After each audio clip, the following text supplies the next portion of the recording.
oui, le contenu de l'avion, cet avion revient avec du fret. Il y a du fret médical. C'est un peu la continuation du vol de continuité territoriale. On n'avait pas pu tout embarquer sur l'avion d'ATN. Il y a 10 respirateurs qui sont à bord. Il y a 3,5 mètres cubes de gants aussi chirurgicaux pour l'hôpital. Il y a d'autres types de fret aussi qui sont nécessaires, qui sont dans l'avion. Notamment, il y a de gros contenus pour l'IOM aussi. Il y a des numéraires qui arrivent, des billets de banque, oui, pour le dire, un gros volume de billets de banque, parce qu'on en a besoin. On en a besoin pour vivre. Et ça représente un gros volume. Il y a du matériel aussi pour différentes administrations, pour l'armée bien évidemment. Donc c'est un moyen aussi complémentaire. On a utilisé cet avion en termes de fret pour compléter les liaisons que nous avons donc tous les 10 jours maintenant avec la métropole, parce qu'on a toujours du fret à emporter. Monsieur le commissaire, cet avion est surtout venu ici aussi pour faire des évapades. Donc ça veut dire que Air Tahiti ou Air Archipel ne s'occuperont plus des Mais si, évapades. Air Tahiti et Air Archipel continueront à s'occuper des Evassan. Je le rappelle, pour les Evassan, les moyens de l'État, les moyens de l'armée interviennent lorsqu'il n'est pas possible d'utiliser les moyens qui existent ici sur le territoire. Mais c'est un moyen qu'on va avoir pendant 1 mois, 4 semaines, qui peut nous permettre aussi, parce que c'est pas simplement, et l'amiral le dira, c'est pas simplement un moyen aérien qui va être utilisé sur la Polynésie, mais on peut faire des liaisons, s'il y a des Evassan aussi à faire, dans des conditions particulières, on l'utilisera en tant que de besoin, vers la Nouvelle-Zélande par exemple, ou surtout vers la Nouvelle-Zélande d'ailleurs en l'espèce. Donc c'est un moyen supplémentaire que nous avons ici à notre disposition pendant une période qui ne ressemble plus du tout à ce qu'on a connu précédemment. Donc c'était important d'avoir ce moyen militaire qui vient renforcer les moyens qui existent ici pour nous donner davantage de capacités d'action. Ce qui inquiète le plus les Polynésiens en ce moment, probablement en lien avec cet avion, c'est l'équipage, puisqu'évidemment il n'y a plus personne qui vient d'autres pays actuellement.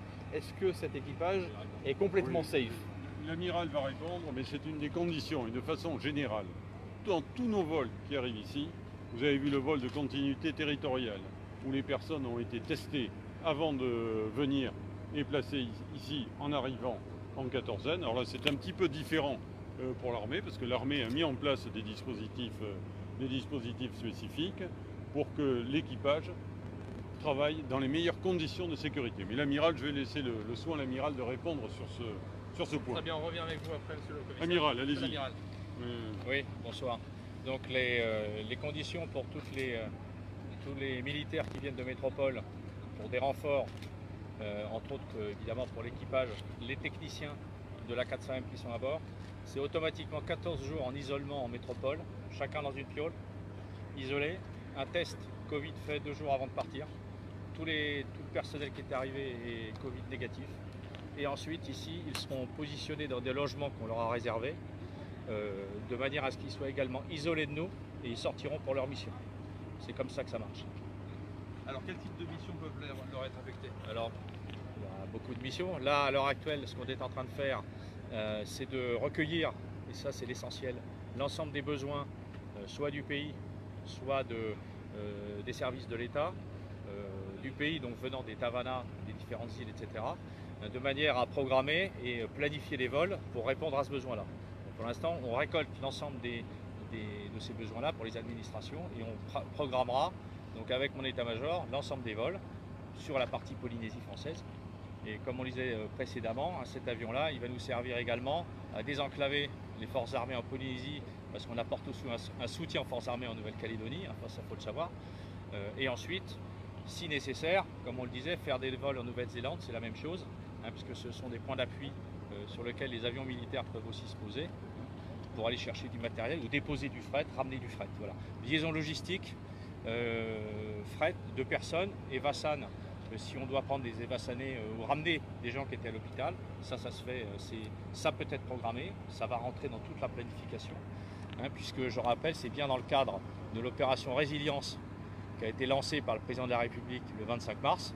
C'est un soutien sanitaire, un soutien logistique et un soutien de protection. Là, c'est pas pour la 400M, c'est pas c'est pas sa mission prioritaire, mais c'est soutien logistique. Dans le cadre de la crise Covid, c'est soutien aux populations, soutien au pays, soutien aux services de l'État, pour reprendre des forces, si on peut dire comme ça, on va appeler ça comme ça, hein, et se remonter et reprendre un niveau cohérent de ravitaillement logistique pour certaines îles. Vous avez surtout parlé de l'équipage. Est-ce qu'il y a aussi du personnel sanitaire, des médecins, et est-ce qu'il y a également du personnel de désinfection? On en avait parlé d'une équipe de désinfection. Alors dans cet avion, il y a eu du fret, monsieur le commissaire en a parlé. Et ensuite, quand vous voyez un avion comme ça demande un soutien technique.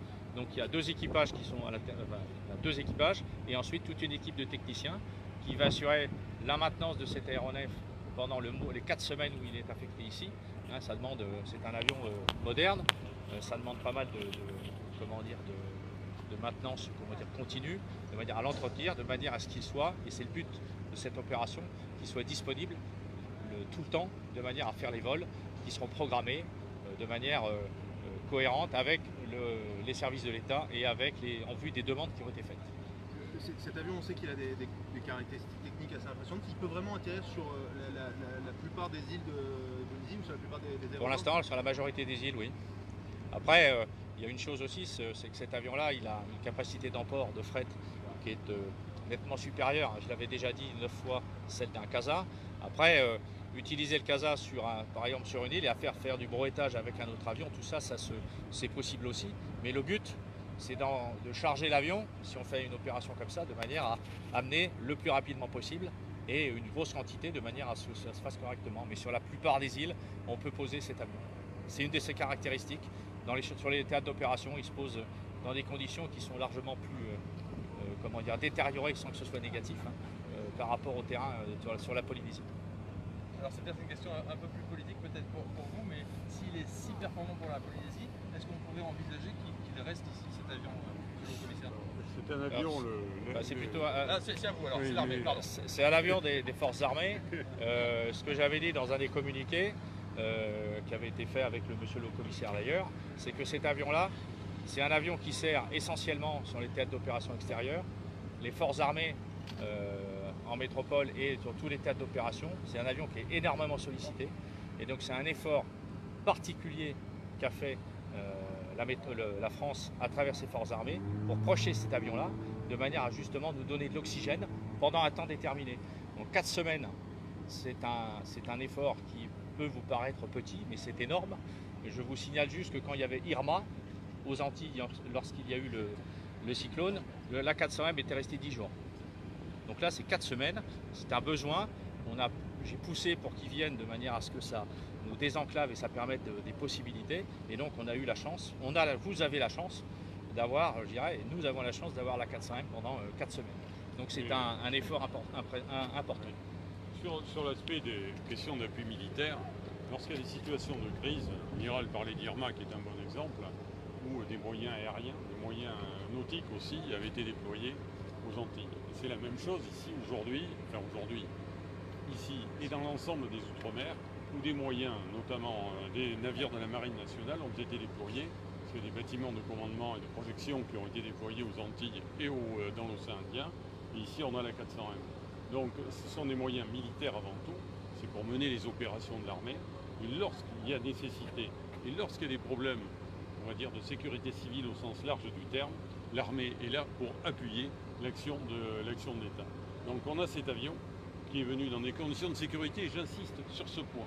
On a un équipage qui a été confiné avant de partir, qui a été confiné pendant tout le trajet, ils ne sont pas sortis de l'avion pendant les escales, et donc ils arrivent ici complètement, je dirais, avec pas de problème de protection sanitaire de l'équipage. C'est important, je le dis, parce que je sais que c'est une préoccupation des Polynésiens.